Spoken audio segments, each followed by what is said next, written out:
അച്ഛന്മാരെ, അമ്മായിമാരെ, അച്ഛാ, അമ്മേ, അമ്മൂമ്മേ, എല്ലാവരും കണ്ടോളൂ. നടി ഹണി റോസ് നൽകിയ ലൈംഗിക അധിക്ഷേപ പരാതിയിൽ ബോബി ചെമ്മണ്ണൂർ പോലീസ് കസ്റ്റഡിയിൽ. സർ, ഞാനൊന്നും ചെയ്തിട്ടില്ല. നിന്നെ പോലുള്ള എത്ര കള്ളന്മാരെ ഞാൻ ദിവസം കണ്ടുകൊണ്ടിരിക്കുന്നതാണ്. വയനാട്ടിലെ സ്വന്തം റിസോർട്ടിൽ നിന്നാണ് കൊച്ചി പോലീസും വയനാട് എസ്പിയുടെ സ്പെഷ്യൽ സ്ക്വാഡും ചേർന്ന് ബോബിയെ കസ്റ്റഡിയിലെടുത്തത്.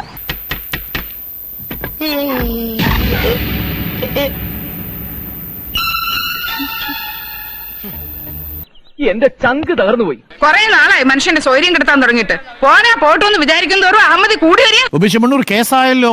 എന്തൊരു പുലിവാലാണ് ഈശ്വര ഇത്. സ്ത്രീത്വത്തെ അപമാനിച്ചടക്കമാണ് കേസ്. IT ആക്ട് അടക്കം ഇട്ടിട്ടുണ്ട്. കുഴപ്പമാവോ?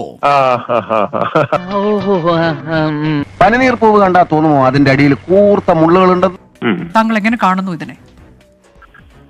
ഞാൻ സ്ത്രീത്വത്തെ അഭിമാനിക്കാറില്ല. സ്ത്രീകളോടൊക്കെ ബഹുമാനാണുള്ളൂ. അയ്യോ, അത് പിന്നെ അങ്ങനെയാണല്ലോ.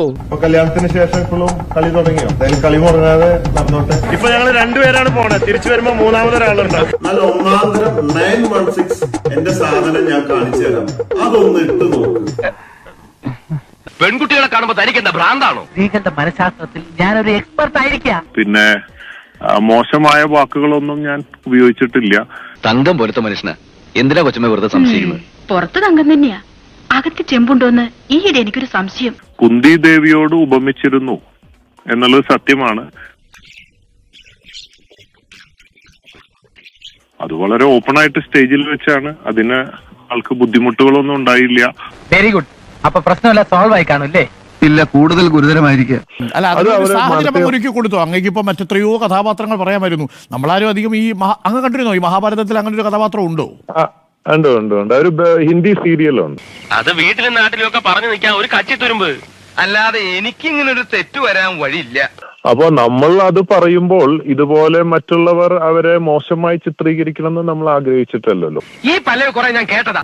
ഒരുമാതിരി പട്ടുകോട്ടയ്ക്കുള്ള വഴി ചോദിക്കുമ്പോ കൊട്ടപ്പാക്കിന് വില പറയുന്ന ഏർപ്പാട് ഞങ്ങൾ വേണ്ട. കുന്തി ദേവി എന്നുള്ള ഒരു വാക്ക് അല്ല, താങ്കൾ അങ്ങനെ പ്രയോഗം നടത്തിയത് കൊണ്ടാണ് ബാക്കിയുള്ളവർ പിന്നെ വലിയ ധൈര്യത്തോടു കൂടി ആ പ്രയോഗങ്ങൾ ഏറ്റെടുത്തത്. ഇതൊക്കെ ഒരു മനോധർമ്മാണ്. ഓരോരുത്തരുടെ മുഖം കണ്ടാലറിയാം അവരെത്തരക്കാരാണ്. എങ്ങനെ ഒന്ന് തലയൂരും എന്റെ കൃഷ്ണ? വല്ല വഴിയുണ്ടോടാ? വഴിയുണ്ട്, പെരുവഴി. അല്ല, അവരുടെ അടുത്ത് സോറി പറയണോണ്ട് യാതൊരു വിരോധമില്ല. എനിക്കൊരു അബദ്ധം പറ്റിപ്പോയതാ. ഇനി ഒരിക്കലും ഇത് ആവർത്തിക്കില്ല. എന്നോട് ക്ഷമിക്കണം. നമ്മൾ മനഃപൂർവ്വം ചെയ്തിട്ടില്ല എങ്കിൽ പോലും അവർക്ക് അങ്ങനെ മാപ്പ് പറയുന്നു. അങ്ങനെയുണ്ടെങ്കിൽ പിന്നെന്താ, അഹങ്കാരം എനിക്ക് ലേശമില്ല. അങ്ങനെ എല്ലാ കാര്യത്തിലും നമുക്കൊരു സഹകരണവും സമാധാന സന്ധിയും ആവാം.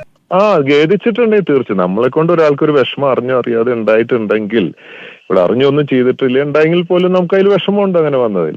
തീർച്ചയായിട്ടും അതിന് സോറി പറയണോണ്ട് എന്താണ്. ഞാൻ അറിയാണ്ട് വിളിച്ച വാക്കാ, ക്ഷമിക്കണം. ഇനി ഇത് ആവർത്തിക്കില്ല. മാപ്പ് മാപ്പ് മാപ്പ്. അപ്പൊ എന്റെ ഇന്നലത്തെ തറവേല ഫലിച്ചു. ഇതാ പറയുന്നേ, ചില സ്ഥലത്ത് മുട്ടാപ്പോക്കെ ഫലിക്കുന്നു. This is last and final warning for you. അപ്പൊ എല്ലാവർക്കും സമാധാനമായല്ലോ. എന്നാ കാണാം.